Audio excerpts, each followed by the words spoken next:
7 de la mañana con 31 minutos. Estamos en una condición, digamos, un tanto complicada, incluso para circular, porque hay retenes, hay, digamos, controles de seguridad que se están haciendo en diferentes puntos y esto ha generado algunas colas de vehículos. Estamos, pues, esta mañana de viernes cerrando la semana y les anunciábamos desde muy temprano que hoy vamos a tener una conversación con el ministro de Obras Públicas. Pero ¿de qué vamos a hablar? Pongamos algunos hechos en contexto y pues les contamos ahí algunos de los temas. Un 20% del transporte colectivo podrá recorrer en horarios escalonados para movilizar el personal de salud y del Ministerio de Obras Públicas y garantizar que estos lleguen a su destino a través de una nueva logística de las autoridades de gobierno. El sueldo del personal del transporte que trabaje durante esos 15 días será cancelado por el gobierno central, al igual que el gasto de combustible, según afirmó el ministro de Obras Públicas durante una conferencia de prensa brindada en horas de la tarde. Es de mencionar que quienes tengan que ir a los hospitales para recoger medicamento podrán solicitar el transporte especial que ha habilitado el Ejecutivo y cuya cita se puede realizar a través del call center 2121 4010. Solo este jueves 7 se atendieron 15.000 llamadas de la población para solicitar ayuda del transporte y de estas se logró brindar un total de 96. El decreto 22 entró en vigencia ayer, prohíbe la circulación del transporte colectivo y Uber para evitar que los salvadoreños transiten de un municipio a otro y garantizar el cumplimiento de la cuarentena domiciliar, que finalizará el próximo 21 de mayo. Esta mañana conversaremos sobre estos y otros temas con el ministro de Obras Públicas, Romeo Herrera. Bienvenidos a la entrevista de Hechos AM. Así es, estamos ya, como decíamos, en un horario diferente, pero aquí tenemos con nosotros al señor ministro de Obras Públicas, Romeo Herrera. Señor ministro, bienvenido, un gusto saludarlo en esta mañana de viernes, estamos cerrando la semana, hay muchas cosas que evaluar y pues nos alegra que usted nos acompañe. No, buenos días, Manuel, un gusto saludarte y un saludo para toda la población que nos está viendo y nos está escuchando, ya sea a través del televisor o de redes sociales. Muy bien, ministro, ¿cómo evalúan ustedes esta disposición respecto a suspender el servicio de transporte? En primera instancia, pues hubo mucho descontento de parte de algunos ciudadanos.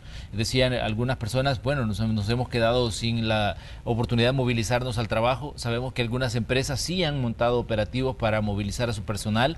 Otras dicen que no tienen capacidad y en otros casos, pues no hay voluntad de ayudarle a sus propios empleados para moverlos. Pero, ¿qué dicen ustedes desde el Ejecutivo sobre esta disposición que hasta ahora podríamos decir es que la que más impacto ha tenido de todo lo que viene contenido en el decreto 22? Sí, de alguna manera nosotros sabíamos que el hecho de, por ejemplo, de suspender la circulación del transporte público en nuestro país iba a causar tal vez un poco de malestar, digamos, en algunas personas principalmente, porque es la forma en la cual uno se puede movilizar de un lugar a otro. Claro, entre las cosas que nosotros priorizamos siempre es la salud de todos los salvadoreños. Sabemos que de alguna manera, por ejemplo, el cerrar centros comerciales, en que algunas empresas tengan que haber cerrado, y diferentes medidas de restricción que se han tomado, de alguna manera puede generar algún malestar. Pero al final de todo, lo que nosotros estamos priorizando es evitar que la pandemia siga avanzando, evitar que muchas personas se lleguen a enfermar, así como ha pasado en diferentes países, en Ecuador, en México, que de hecho ya hay videos de personas que entran a la fuerza a los hospitales, que entran a la fuerza en los centros de contención para poder ver a sus familiares. Incluso han encontrado diferentes personas hasta muertas. Entonces, no queremos que llegue a pasar eso en nuestro país, lo que ha pasado en Italia, en países de primer mundo, por ejemplo, que su sistema de salud colapsó, sino que queremos garantizar el bienestar de los salvadoreños. Entonces, para que no sucedan este tipo de cosas es que se están tomando todas estas medidas de restricción y dentro de ellas se tomó de que el transporte público no iba a estar circulando. Ahora bien, las personas, por ejemplo, si alguien quiere comprar algo, por ejemplo, en un supermercado, porque los supermercados sí están abiertos y, por ejemplo, también las farmacéuticas también están abiertas. Si alguien quiere comprar un supermercado, se ha definido, por ejemplo, un día en específico, bueno, son diferentes días en específico, que con el número de DUI, las personas pueden ir, por ejemplo, al supermercado, puede ir a la farmacia a comprar lo que necesita. Y normalmente, por ejemplo, en cada municipio hay un establecimiento, y no solo hablo de los supermercados grandes, sino que también hay algunas tiendas de mayoreo, principalmente, que son mini super, donde pueden comprar los insumos básicos de alimentación que se necesitan, que son principalmente de la micro, pequeña y mediana empresa. Entonces pueden ir a esos lugares que tal vez están dentro del municipio y que pueden quedar bastante cerca. Estamos aplicando estas medidas, como te lo digo, para garantizar el bienestar de todos. El transporte público no está circulando, pero el transporte privado de personal, ese sí está autorizado para que circule. Entonces, diferentes empresas, por ejemplo, se acercaron a nosotros cuando se dictaron estas medidas y nosotros también ya habíamos conversado con muchos de ellos sobre esto y ellos estaban dispuestos a acatar las medidas e incluso brindarle transporte privado a cada uno de sus empleados. Es decir, algunos empresarios o los empresarios ya sabían que se iba a, digamos, a suspender. Nosotros hablamos con varios empresarios antes de que se publicara este decreto. Ellos estuvieron de acuerdo. Por ejemplo, los supermercados le están brindando el servicio de transporte privado a su personal. Prácticamente son pocas las empresas que están abiertas actualmente, son parte de un grupo privilegiado y siguen percibiendo ingresos. Entonces nosotros esperamos que dentro de las cosas que hagan es al menos darle transporte al personal para que puedan seguir en la actividad económica. Ministro, pero ayer, por ejemplo, la Asociación Nacional de la Empresa Privada estaba pidiendo que se revirtieran medidas como esta, la del transporte.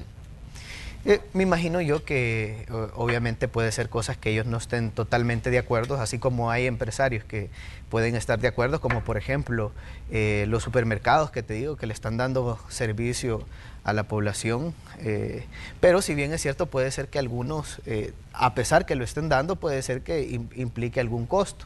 Entonces para ellos, a pesar que sea con solo que sea un costo adicional, puede generarle alguna molestia. Entonces, y algunos empresarios puede ser que no estén de acuerdo con las medidas, pero la mayoría están de acuerdo, están dándole servicio a su personal y nosotros estas medidas las hemos tomado más allá, por ejemplo, de la afectación económica. Lo más importante ahorita es la salud de todas las personas. La economía la vamos a poder reconstruir. Va a haber tiempo para la reactivación económica, para realizar todas las actividades productivas de nuestro país, pero ahorita lo que nosotros necesitamos en este momento es que todos nos quedemos en nuestras casas para evitar la propagación de la pandemia de COVID-19. Si nosotros no tomamos estas medidas en este momento, después va a ser demasiado tarde. Y esto depende de todos nosotros, no solo del gobierno, sino que también de toda la población, que tomemos las medidas necesarias para garantizar la extensión de esta pandemia. Y por ejemplo, nosotros como Ministerio de Obras Públicas y así otras carteras de Estado están garantizando la movilidad de su personal para poder atender la pandemia. Por ejemplo, el Ministerio de Defensa, el Ministerio de Justicia y Seguridad Pública, el Ministerio de Economía, el Ministerio de Turismo, el Viceministerio de Transporte, que depende del Ministerio de Obras Públicas.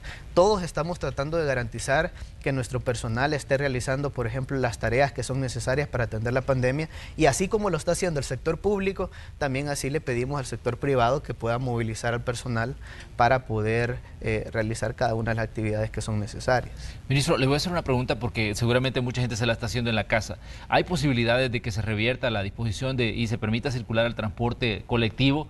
Porque eso es lo que me decían, mire, pregúntele directamente, ¿se va a activar el transporte colectivo en algún momento? ¿Lo han contemplado? ¿O se va a seguir así hasta que concluya el decreto 22? Sí, el decreto 22 y el decreto 23 va a estar vigente los 15 días. Pedimos a la población que acaten estos decretos, que son sumamente necesarios. Es que el suspender el transporte público no es solo porque se nos ocurrió hacerlo, es porque en el transporte público se movilizan diferentes personas y puede ser un sector donde las personas se pueden contagiar. Queremos evitar que esta enfermedad se llegue a propagar. Ya hay estudios incluso que dicen que dentro del sector público pueden haber contagios, en el sector de transporte pueden haber contagios, es uno de los principales. Entonces queremos evitar ahorita la circulación para evitar la propagación de esta pandemia. Entonces, si nosotros tomamos las medidas de restricción, podemos aplanar la curva, podemos reducir los contagios y podemos garantizar que el sistema de salud de nuestro país no colapse. Ya estamos haciendo diferentes trabajos, habilitamos por ejemplo 5 hospitales para atender posibles pacientes de COVID-19, ahí está Jiquilisco, Tecoluca, la Segunda Brigada de Comalapa, el Hospital La Ceiba, y también tuvimos que hacer toda una reconstrucción del acceso vehicular y peatonal de la calle Hermanos Maristas y también de la avenida Roosevelt en el Hospital del Seguro Social de San Miguel para poderlo habilitar. Y así también se han habilitado otros como el Hospital Amatepec.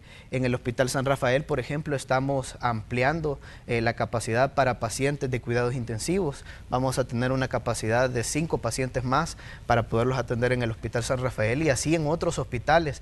Estamos atendiendo en realidad los 30 hospitales a nivel nacional, estamos haciendo reconstrucciones, mejoramientos. Algunas personas dicen que solo era pintura la que estábamos poniendo, eso es mentira. En realidad estamos haciendo una serie de adecuaciones, mejoramientos, estamos cambiando pisos, cielo falso, ampliando prácticamente la atención para los pacientes, espacios incluso solo para posibles pacientes de COVID-19 en cada uno de los hospitales que nosotros estamos atendiendo a nivel nacional.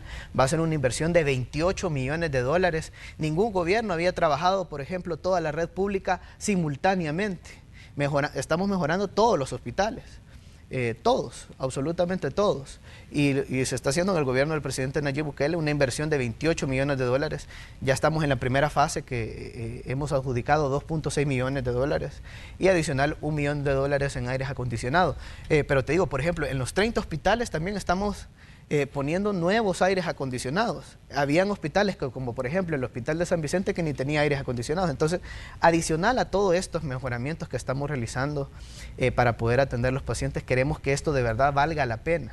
Pero para que valga la pena, necesitamos que todos los salvadoreños tomen las medidas de restricción, el decreto 23 y 22 que se ha tomado por parte del presidente Nayib Bukele. Tenemos que acatar estas medidas de restricción. Las restricciones en el transporte público es simplemente para garantizar el bienestar y la salud de todos los salvadoreños. Es para que no se contagien más personas y evitar que muchos de los salvadoreños mueran por esta enfermedad. Entonces, eso es lo que estamos haciendo. Ministro, ayer había mucha gente que decía de que se habilitó también el número para llamar y solicitar transporte en el caso de personas que iban a realizar algún tipo de examen médico o que tenían alguna cita ya preestablecida. ¿Qué pasó ahí con esto? Digamos, ¿cómo se va a mejorar esto? Porque definitivamente había gente quejándose, diciendo, mire, yo llamé y no me contestaron. De hecho, a través de la transmisión que tenemos en Facebook, mucha gente decía, mire, he marcado muchas veces y no me han respondido. ¿Qué decirle a esta gente que tal vez sí tiene, digamos, una enfermedad crónica y necesita ir a pasar consulta con el médico? Sí. Bueno, te comento, el día de ayer, a las 4 de la tarde, tal cual salió en un video, habíamos atendido 15.000 llamadas. Al final del día nosotros atendimos 20.000 llamadas que recibimos del pueblo salvadoreño. De estas 20.000 llamadas, solo 292 eran de personas que necesitaban ir a un hospital. Solo 292. De esas 292, nosotros el día de ayer finalizamos con el traslado de 135 personas desde su casa hasta los hospitales y desde los hospitales hasta su casa. Es decir, les dimos el transporte privado de ida y de regreso, de su casa al hospital y del hospital a su casa. Totalmente gratis, no pagaron nada, recibieron la atención médica necesaria, las personas que tenían alguna enfermedad crónica. Lo único que hicieron fue llamar al 2121-4010, que es el número que nosotros tenemos habilitado para poder hacer y atender a estos pacientes de enfermedad crónica. Si bien es cierto, de estas 20.000 llamadas solo eran 292, significa que muchas personas llamaron no necesariamente para ser atendidos por esta enfermedad, sino que habían personas, por ejemplo, que nos llamaban para ver si lo podíamos trasladar a un supermercado, para ver si lo trasladábamos a visitar a un vecino, para ver si lo trasladábamos a otro tipo de actividades. Incluso había una persona que nos dijo que si lo podíamos trasladar a ver un familiar al centro de contención, y así diferentes personas llamadas hasta por paquetes agrícolas y por otro tipo de cosas, y no necesariamente para atender las enfermedades crónicas. Eso hizo que de alguna manera el promedio de recepción de cada llamada fuera de cerca, en algunas horas, era de 2 minutos y medio aproximadamente el promedio en recibir una llamada, y en otras horas fue aproximadamente de 1 minuto y en otros momentos fue de 30 segundos y así fue variando, depende de la saturación que teníamos en las líneas. El día de hoy hemos ampliado incluso el centro de contacto que teníamos para poder atender todas las llamadas si es necesaria. Pedimos un poco de paciencia y también que se utilice este número de manera prudente justamente a lo que es necesario, porque nosotros lo que queremos atender acá es esos pacientes de enfermedades crónicas como diabetes, personas que tengan que ir a un centro asistencial y no se puedan movilizar. Y lo estamos haciendo. Solo el día de ayer te comento que atendimos 135 y ya teníamos programas el día de hoy. De hecho, desde las 5:30 de la mañana a las 6 de la mañana ya habíamos movilizado a 5 personas que ya tenían sus citas establecidas y que se le iban a hacer, por ejemplo, hemodiálisis en diferentes hospitales. Entonces, estamos atendiendo a los pacientes de enfermedades crónicas. Lo que le pedimos a la población es que llame al 21 21 40 10. Ahí nosotros lo que vamos a hacer nada más es pedirle los datos, el hospital al cual tiene que ser trasladado, por ejemplo, la hora de la cita para que nosotros podamos programar el transporte y también que nos dé su dirección porque tenemos que irlo a traer al lugar donde está, ¿verdad? Entonces, el servicio es totalmente gratis, no se le va a cobrar nada. Es totalmente gratuito. El día de ayer, como te comento, se trasladaron 135 personas y vamos a seguir trabajando todos estos días para seguir movilizando personas que puedan padecer de alguna enfermedad crónica. Muy bien, vamos a ir a una pequeña pausa, regresamos enseguida, conversamos hoy con el ministro de Obras Públicas aquí en Hechos AM. Regresamos.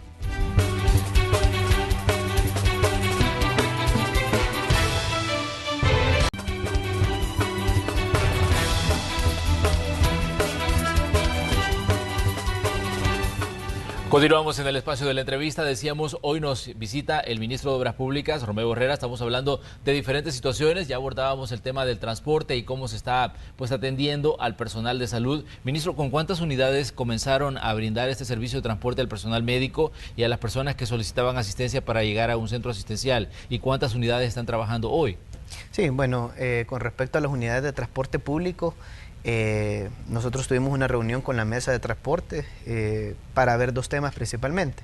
Uno era el tema de las medidas. Ellos estaban dispuestos a acatar todas las medidas del decreto presidencial, mostraron su total apoyo, que prueba de ello es que incluso pusieron al servicio del gobierno todas las unidades del transporte público para poder trasladar al personal de salud y al personal que está atendiendo la pandemia de COVID-19.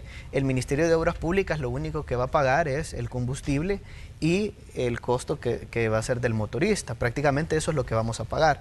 Entonces, por ejemplo, para movilizar al personal de salud, iniciamos con cerca de 500 unidades entre buses y microbuses el día de ayer, para poder trasladar a todo el personal de salud a los diferentes hospitales.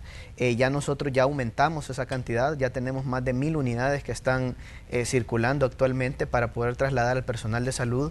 Los horarios actualmente son de 5 de la mañana a 9 de la mañana y en la tarde estamos de 4 de la mañana a de 4 de la tarde, perdón, a 8:30 de la tarde. Y con esto nosotros estamos garantizando la movilización del personal de salud. Las rutas prácticamente son las mismas con las que se han movilizado tradicionalmente. Es decir, por ejemplo, una enfermera tiene que ir a la misma parada donde iba siempre y ahí va a pasar el bus y luego se moviliza como se había movilizado anteriormente. Es decir, utilizan las rutas tradicionales tal cual ellos lo estaban haciendo en su día a día. Entonces, esto lo hemos hecho para que sea más fácil para el personal de salud y también para las otras personas, porque también tenemos personal de obras públicas que está trabajando en la reconstrucción de hospitales y en otras tareas para atender la pandemia. Entonces, solo tienen que ir a la misma ruta donde siempre iban, a la misma parada donde siempre iban y tomar la misma cantidad de buses. Si tomaban un bus, va a ser el mismo bus, con la diferencia es que ahora no se le va a cobrar nada y solo va a ser el personal de salud el que va a ser atendido en cada uno de este transporte. Ya no van a ser la cantidad de unidades que se tenían antes, por eso es que prácticamente solo el 20% de las unidades del transporte público son las que están circulando y es únicamente para movilizar al personal de salud que está atendiendo en primera línea la pandemia del COVID-19. Entonces, eso por un lado, estamos garantizando que todo el personal de salud se pueda movilizar lo más fácil posible y adicional, todo esto es en fin para beneficiarlos a ellos. Ministro, hay una situación que también que estaba circulando. Usted nos decía, la gente de Obras Públicas igual está trabajando. De hecho, hemos visto muchos videos donde hay gente elaborando en la red de hospitales, haciendo las ampliaciones, haciendo las modificaciones que se necesitan para pues enfrentar la emergencia. Pero hay una interrogante respecto a lo que ha estado pasando, por ejemplo, en el Centro Internacional de Ferias y Convenciones. Se decía que habían algunos de los empleados de Obras Públicas que habían resultado positivos a COVID-19. ¿Es esto cierto o cómo están manejando ustedes esta situación? Sí, en realidad es una media verdad. ¿Por qué una media verdad? Porque primero lo que querían decir con esa noticia tendenciosa era más que todo que el proyecto de CIFCO se había paralizado o que había tenido algún inconveniente. Y lo principal es que también podían haber diferentes personas dentro de la obra o del proyecto que se habían contagiado. Nada que ver. Hubieron 2 personas del personal de Obras Públicas que sí salieron positivos en las pruebas que nosotros realizamos cotidianamente. De hecho, por ejemplo, hoy en CIFCO se van a realizar otras 100 pruebas a otras partes de las personas. El día de mañana se van a realizar otras pruebas. A las personas que están atendiendo en primera línea la pandemia de COVID-19, a los doctores, enfermeros, personas del Ministerio de Defensa, de la policía y personas que están reconstruyendo hospitales, se les hacen pruebas aleatoriamente en diferentes lugares y con esto se van determinando algunos casos que puedan resultar positivos para evitar la propagación. 2 resultaron positivos y de hecho estas personas, por ejemplo, una de ellas no trabajaba en CIFCO, sino que estaba en la administración, ahí en el Ministerio de Obras Públicas, en las instalaciones del Ministerio de Obras Públicas, en un área administrativa. Lo que sucedió fue que ese día aprovechó para irse a hacer la prueba. Entonces, y resultó positiva. Ya se le está atendiendo en uno de los hospitales que nosotros hemos habilitado actualmente para posibles pacientes de COVID-19, ya se le está dando toda la atención médica necesaria. Y había otra persona que estaban diciendo de que era la persona que repartía comida. Pues no es así exactamente. De hecho, esta persona era la que estaba garantizando parte de la logística, que es diferente. Había personas que son las que, por ejemplo, movilizan la comida, que entregan la comida a las diferentes personas, pero esta persona no estaba haciendo directamente eso, sino que nada más administraba la logística de esto. Entonces, de la comida del personal administrativo que estaba atendiendo ahí en CIFCO. Entonces, esta persona resultó positiva y ya se le está dando también la atención necesaria en los hospitales que tenemos habilitados para posibles pacientes de COVID-19. Entonces, es mentira que la obra se ha paralizado, estamos trabajando arduamente. De hecho, por ejemplo, que CIFCO 1, que como lo decía el presidente, es la adecuación de los pabellones. Vamos a tener la capacidad para atender 1000 posibles pacientes de COVID-19 en unidad de cuidados intensivos. El contrato de ese paquete vence el 9 de junio. Es decir, las empresas tienen a más tardar el 9 de junio para poder terminar las adecuaciones en los pabellones. Adicional, que no solo es CIFCO, sino que es todos los trabajos que estamos haciendo. Por ejemplo, los hospitales que habilitamos, que ahí se van a atender pacientes, toda la red de hospitales que tenemos, que se están ampliando, se están mejorando y habilitando incluso espacios de cuidados intensivos para atender posibles pacientes de COVID-19 y adicional que como última línea que es el hospital de CIFCO. Entonces, ya el 9 de junio se termina la adecuación de los pabellones y luego vamos a seguir continuando con otras etapas de CIFCO, que es, por ejemplo, el anexo, que estamos construyendo un edificio, pero lo principal, que son todos los pabellones, ya lo vamos a tener lo más pronto posible. Incluso las empresas han hecho 3 jornadas diarias para poder garantizar que el trabajo sea 24/7. Y no parar con los trabajos. Ahorita tenemos un bastante avance con la parte del sistema eléctrico, sistema de gases, que es la parte, digamos, más compleja del proyecto, y luego de esto ya se terminan las últimas adecuaciones de infraestructura para poder habilitar estos pabellones. Entonces ya estamos a punto incluso de terminarlos.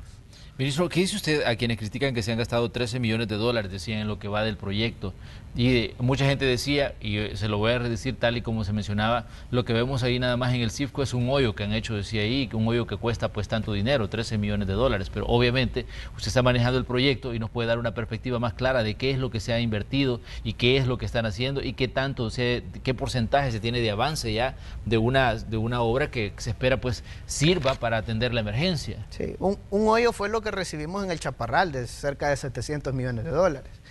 En CIFCO yo creo que algunas personas tal vez no conocen de las etapas constructivas Una de las cosas que tenemos que hacer, por ejemplo, en la parte del anexo es la cimentación, que eso es básico para cualquier edificación que se realice. Y eso es lo que estamos haciendo, las bases que van a sostener ese edificio de 3 niveles. Pero digamos, esa es una parte del proyecto. La parte interna de los pabellones, nosotros ya llevamos cerca de un 50% de avance aproximadamente. Ya estamos a punto de finalizar, como te digo, en los pabellones. El contrato vence el 9 de junio, es decir, ya estamos a punto de finalizar. Lo de los 13 millones, ahí quiero aclarar, una cosa es lo que se ha adjudicado y otra cosa es lo que se ha pagado. Sí. Y también otra cosa que hay que hacer diferencia. Una cosa es la infraestructura y otra cosa son los equipos y los insumos médicos que se compren para poder garantizar la atención, para que funcione todo. Es decir, prácticamente de todo el proyecto, más o menos un 25% va a ser infraestructura y el resto va a ser equipamiento e insumos médicos. En este caso, solo se ha pagado cerca de 4 millones de dólares aproximadamente, lo pagado, de los 13 millones de dólares que estaba en ese momento. Porque ahorita pueden revisar la página y se ha adjudicado mucho más, bueno, cerca de 19 millones de dólares aproximadamente es lo adjudicado. Pero una cosa es lo adjudicado y otra cosa es lo que se ha pagado, eso principalmente. Lo otro es que principalmente lo que se ha comprado son equipos e insumos médicos. Yo te puedo hacer una comparación, por ejemplo, claro. El Hospital de San Miguel, la inversión fue de 82.83 millones de dólares. Y solo tiene capacidad con equipos médicos para atender 160 pacientes, 160. Y de esos, 7 son de cuidados intensivos y cerca de 10 para cuidados intermedios. Es decir, gastaron 82.83 millones de dólares para solo atender 160 pacientes. Nosotros en CIFCO vamos a atender 3.000 posibles pacientes y con una inversión mucho menor que esa. Con una inversión menor que esa. Y con 1.000 unidades de cuidados intensivos, que prácticamente las unidades de cuidados intensivos requieren diferentes gastos en el sistema eléctrico, sistema de gases, sistema de aire acondicionados, etc. Entonces vamos a tener 1.000 unidades de cuidados intensivos y el Hospital de San Miguel solo tiene 7 unidades de cuidados intensivos y costó 82.83 millones de dólares. Es decir, yo creo que incluso está saliendo hasta mucho más barato el proyecto que nosotros estamos realizando. Si bien es cierto, ya hay una infraestructura, pero lo más costoso no es la infraestructura. Lo más costoso son los equipos e insumos médicos que se necesitan para atender a los pacientes. Esa es la parte más costosa de todo.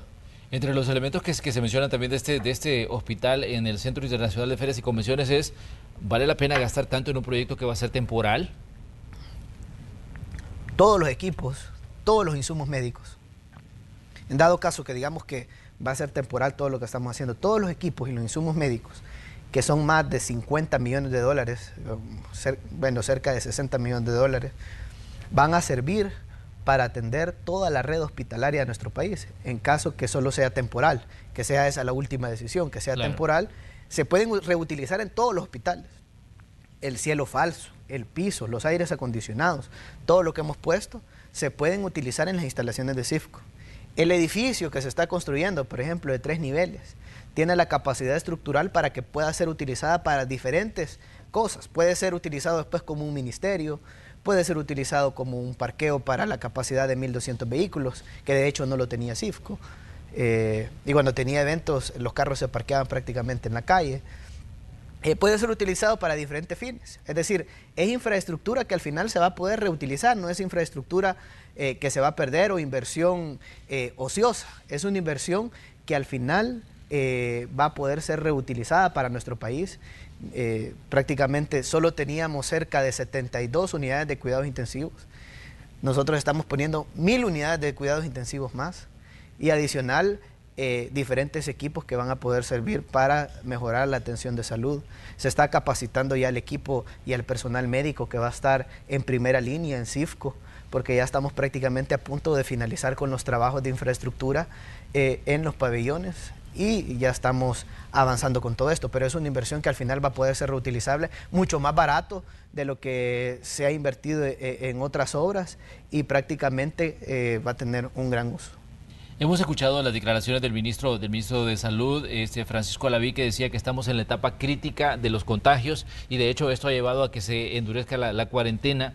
Y bueno, el dato que tenemos hasta esta hora son 742 casos confirmados, pero a esto obviamente hay que quitarle las personas que ya están recuperadas y las que están fallecidas y nos lleva a tener 470 casos activos de COVID-19, es decir, 470 personas demandando atención hospitalaria. Entonces, vemos que de forma vertiginosa los casos van incrementando porque desde el domingo fue un pico importante de 65 casos y a partir de ahí hemos tenido otros días donde el número de casos es un poco menor, pero todavía es preocupante de la forma en que estas cifras van creciendo. La pregunta, ministro, ¿para cuándo se espera tener listo el hospital? Sí, bueno, ahorita nosotros en primera línea tenemos habilitados diferentes hospitales. En tiempo récord habilitamos 5 hospitales, mucho mejor de lo que hemos visto en fotos en otros países. Que algunos han sido con perfilería metálica y otro tipo de productos. Este ha sido con divisiones de tabla roca, cielo falso, aires acondicionados, etcétera. Es decir, diferentes adecuaciones que se han hecho incluso en tiempo récord. El hospital de Jiquilisco, el hospital de Tecoluca. Solo ahí, por ejemplo, ya tenemos capacidad para atender 500 pacientes. El hospital en la segunda brigada de Comalapa, que es otro hospital que también se habilitó. El ex Hotel Siesta, que lo encontramos en condiciones deplorables y dijeron que iba a ser un hospital para niños. Es que de hecho, ministro, creo que nos detenemos un poquito ahí. En el caso de este hotel, el Hotel Siesta que está aquí en Antiguo Cuscatlán, una de las ideas que se dijo en la administración anterior era que iba a ser un hospital pediátrico del Seguro Social y de hecho ahí se había puesto un rótulo que decía aquí va a funcionar el hospital pediátrico del Seguro Social, una división del Seguro Social, pero me gustaría que hiciéramos énfasis en eso. ¿Qué fue lo que encontraron ustedes ahí? Porque ya se había dicho que se había comenzado a adecuar. De hecho hubo un recorrido que se hizo casi al final de la administración anterior mostrando, digamos, lo que iba a ser el hospital pediátrico, pero ¿qué encontraron ustedes ahí, ministro? Sería importante que usted le diga a los ciudadanos. Sí, no encontramos nada, la verdad. Encontramos un lugar sucio, un lugar en condiciones deplorables, sin cielo falso, el sistema eléctrico no funcionaba, los aires acondicionados ya estaban arruinados, prácticamente las instalaciones no eran ni tan siquiera ni para recibir a nadie. Lo que ellos mostraron en la administración anterior solo fue un espacio pequeño que tenían habilitado, nada más, para decir que ya tenían listo todo, pero en realidad no había nada. Ni tan siquiera los fondos, ni la empresa contratada, ni nada. Es decir, así como en diferentes cosas y en diferentes proyectos, solo trataron de inaugurar y decir que iban a hacer algo que al final nunca hicieron. En 2018 prácticamente fue que dijeron eso, hasta hicieron un evento en el lugar y cuando nosotros llegamos no había nada, al contrario. Nosotros tuvimos que rehabilitar todo, lo hicimos desde el Ministerio de Obras Públicas en conjunto con el Ministerio, con el Instituto del Seguro Social. Nosotros pusimos nuestro personal para rehabilitar un sector, fue una inversión de cerca de $100,000 por parte del Ministerio de Obras Públicas y el Instituto del Seguro Social también contrató una empresa para poder hacer adecuaciones en otros sectores y para poder terminar esto lo más pronto posible. Pero no habían fondos para este proyecto, no había nada cuando nosotros llegamos y ahora ya lo tenemos, este hospital La Ceiba, que de hecho ya han tenido pacientes y hay pacientes que ya fueron rehabilitados acá, que ya salieron, que habían sido positivos, pero que ahora ya pudieron ser rehabilitados. Ya estuvieron ahí en el hospital La Ceiba. Recuperados que estuvieron en el hospital La Ceiba. Entonces, ya esto ya lo tenemos funcionando. Y así también otros hospitales que nosotros hemos trabajado. Estamos trabajando en toda la red de hospitales a nivel nacional que estamos ampliando, por ejemplo, y habilitando espacios para poder atender pacientes de COVID-19. Entonces, y no solo eso, sino que también, por ejemplo, estamos trabajando, que prácticamente lo primero son los hospitales que hemos habilitado.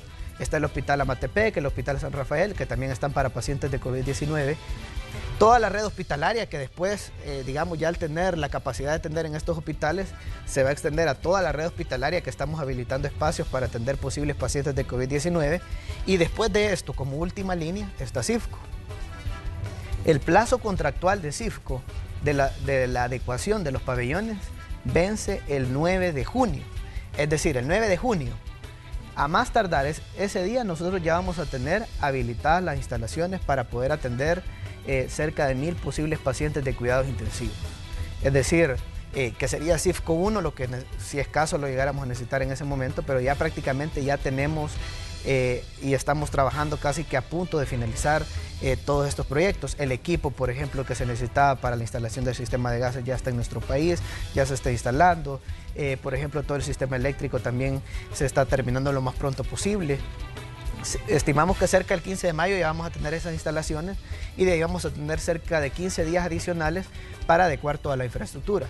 Incluso esperamos tenerlo antes del 9 de junio, las adecuaciones en los pabellones para poder tener lo más pronto posible esta instalación. Muy bien, ministro, definitivamente que hay muchos temas que tratar con usted. Esperamos recibirlo en los próximos días porque se nos queda en el tintero qué va a pasar con los grandes proyectos como el viaducto que se iba a construir en la Panamericana, qué está pasando con el bypass de la Libertad, porque sabemos que todo eso puede dar un giro a partir de la emergencia y a partir del enfoque de obras públicas en otras áreas que también pues son parte de esta emergencia. Pero le queremos agradecer que nos haya dedicado parte de su tiempo esta mañana. Sabemos que tuvo algunas complicaciones para llegar debido pues situaciones de los controles de tráfico que hay, pero le agradecemos pues que esté aquí y que pueda conversar con nosotros. No, gracias a ti, Manuel, y un saludo a la población. Quiero reiterar nuevamente que la mejor medida que podemos tomar en este momento es quedarnos en nuestras casas.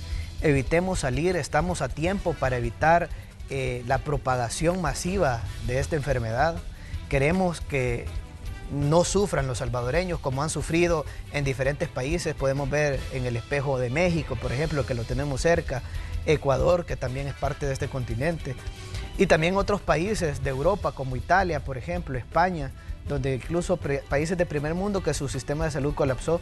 Queremos evitar la propagación y por eso tenemos que tomar todas las medidas restrictivas, tenemos que quedarnos en nuestras casas, que eso es sumamente necesario. Esta tarea es de todos y juntos vamos a poder salir adelante de esto. Muy bien, ministro, que tenga buen día, buen fin de semana también. Vamos nosotros a una pausa comercial, ya regresamos con más de Noticiero Hechos. Estamos en el día viernes, somos Red Salvadoreña de Medios.